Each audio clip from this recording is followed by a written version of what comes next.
There is a lot of news always circling in cryptocurrencies, and specifically, there's also a lot of suppression of platforms in crypto due to there being incentives to promote others over another, maybe better solution or a competitor.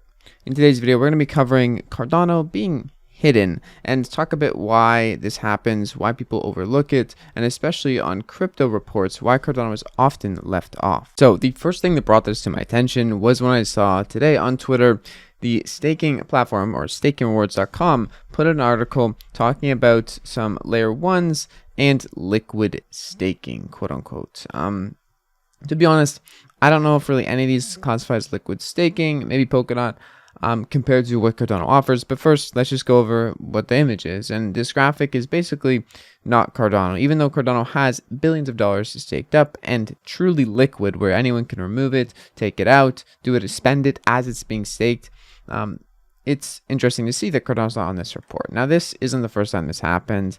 This happens quite often, even though this platform, stakingrewards.com, has the third largest staking platform on their website. As you can see here, Cardano, 9 billion staking market cap, third on their website. It is still not in this report, which is a little bit odd, but believe it or not, this happens a ton, especially with Cardano, because the tokenomics initially of Cardano and everything to do with Cardano is really against the venture capitalists, against the people who usually control the media. At least that's how I see it. And I believe that's how it is in a lot of cases here, because there's not really any real major incentive directly associated with someone's holdings if they're promoting Cardano, because it's more community backed than, venture capital backed. Now, you may have already seen this before, but if you take a look at public sale blockchains versus insiders, Cardano wins out on pretty much all of them. Same with Ethereum. Ethereum is actually really good in terms of initial token allocation. However, their staking platforms are a bit janky right now, at least my opinion, compared to Cardano, because they do require custody for most people who don't have 32 Ethereum to go to something like Lido or some other staking custodian. So they can control a lot of the Ethereum. They could form an attack. Things get a little bit antsy, and I'm not sure that it's the best system in other blockchains, but at least on Ethereum and other major L1s like Cardano, we have a good amount of public sale, and initial distribution is more fair. Compared to right here, 48% on insiders, or 42% on insiders, or 53%, or any of these huge numbers of pink that really shouldn't be a thing. Or at least not a thing in terms of the spirit of crypto. Maybe there is applications for blockchains to have more centralized parties, and I do think there is, but I don't think it's the same alignment or the same mission that Cardano or Ethereum or another blockchain with a high allocation of public sale and fair distribution is going to try to achieve with a decentralized standpoint. To be honest, though, it's not just Cardano that's being hidden in many areas. In general, things like Forbes and big news outlets are not incentivized to promote decentralization or powering and being your own bank. They are informed, or they are really sided to go with the solutions that are centralized and are, a bit more safe to the cuff for their industry and for what they're doing. So if we look at something like the best crypto staking platforms of 2022, and we scroll down this list, you're going to realize that every single one of these is just an exchange, which, if you think about it, doesn't really make much sense. The original staking platforms that these things are using, these exchanges, are for the most part based on other staking platforms, which is weird.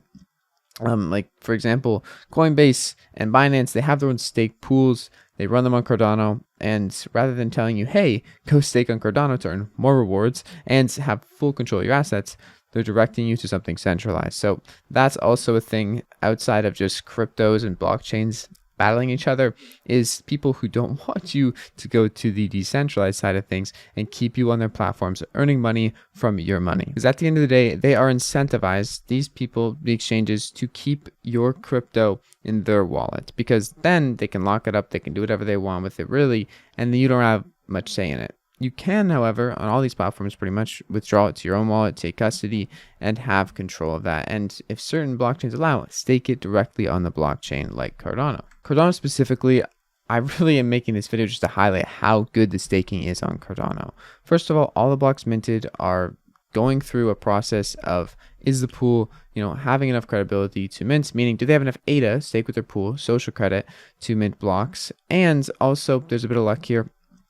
But 1.2 million people have delegated their Cardano, their own wallets, to the protocol back onto stake pools that they think have good integrity or are going to do well for Cardano as a network and aren't colluding with 50 other stake pools to do something bad. On top of this, all the people staking, say I stake 30,000 Cardano, that Cardano, if I want to spend it anytime or send it out, I can do that. My stake is going to be less after I send it, but it's not going to ask me, do you want to unstake? You just send the Cardano out and the rest remains staked. And if you receive Cardano to your staked address, it remains staked. It's very simple. It's basically like you click one button and you forget about it and you're staked, earning rewards to the protocol the entire time. That's probably why 74% of all Cardano is being staked back into the network.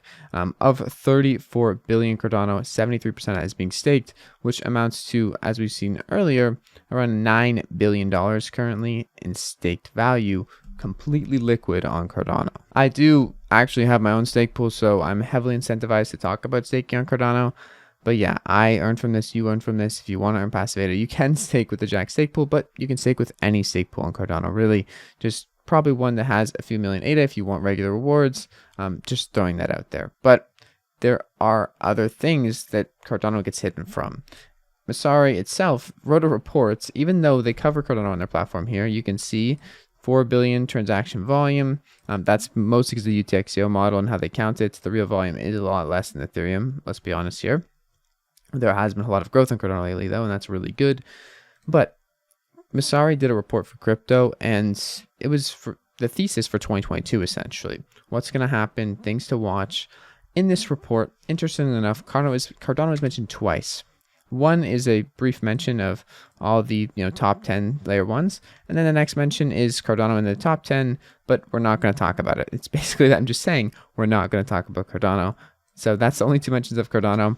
Even something like Luna that crashed into the ground has 17 mentions in this paper and its own subsection in one of the main sections. So what comes down to in cryptocurrency and all these professional reports and all these endorsements, it doesn't really matter too much.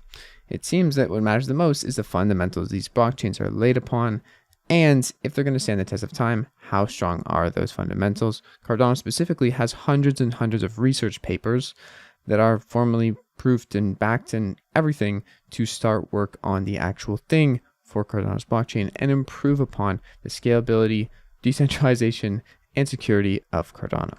So at the end of the day, even though tons of crypto news outlets and reporting tools are kind of silencing Cardano in a lot of ways for whatever reason, it seems that it doesn't really matter, as the price of these assets all go down the same when Bitcoin goes down and the bear market happens. Long term, though, I think that we're going to be okay. Cardano is still doing great fundamentally, still probably the most development out there, one of the top developed blockchains out there, and still tons of staked value and tons of people constantly transacting on the blockchain. So that's what matters. There's a lot more to come, stable coins to come, and way, way, way bigger mainstream dApps being built, book platforms, trading platforms that offer tools never offered before, and so much more to come. So I think it's going to be fine.